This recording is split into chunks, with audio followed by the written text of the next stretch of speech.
局長果然有領導之才，連呢啲咁嘅狗反地帶你都管理得揼揼掂。應該。翻到南京之後，我會向政府如實報告嘅。相信唔使幾耐，包局長會被調升㗎啦。多謝專員再會，多謝。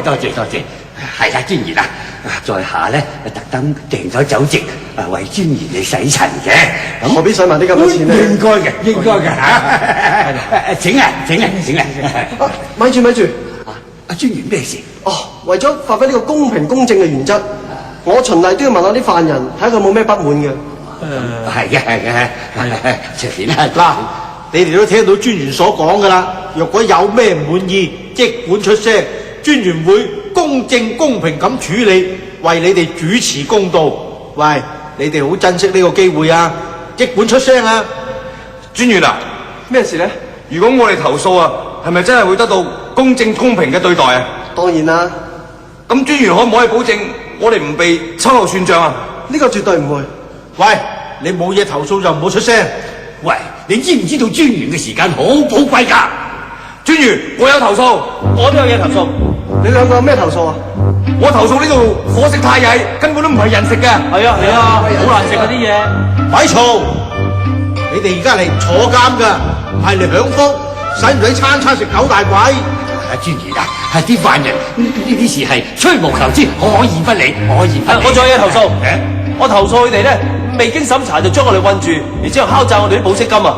係啊，仲有啊，銀米一時一樣啊，飛禽大咬啊！係啊，你兩個跟我過嚟。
牙煙啊！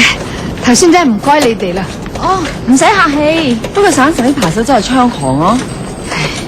算啦，橫掂我又冇唔見到錢。頭先如果唔係你哋咧，我就唔見晒啲錢噶啦。嗱，少啲俾你飲茶。唔得，無端端我哋點可以要你啲錢呢？咁咩啊？收翻埋佢啦，財不可以露眼啊！我哋都走啦。